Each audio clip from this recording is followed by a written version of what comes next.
In this tutorial, we will show you the step-by-step process of exporting Thunderbird Mailbox data to MBOX format using the RecoveryTools Thunderbird Export Wizard.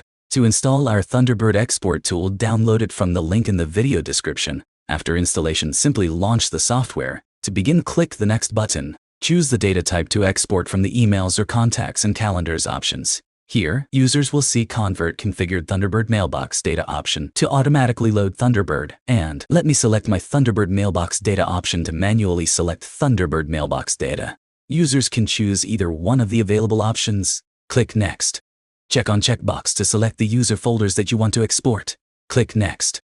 Select a saving option allows you to save the file in your desired format for export. The Destination Path section allows you to specify the destination folder where the selected file will be exported.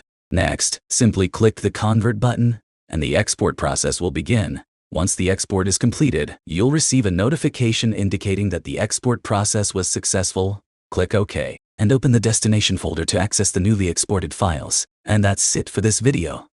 Thank you for watching.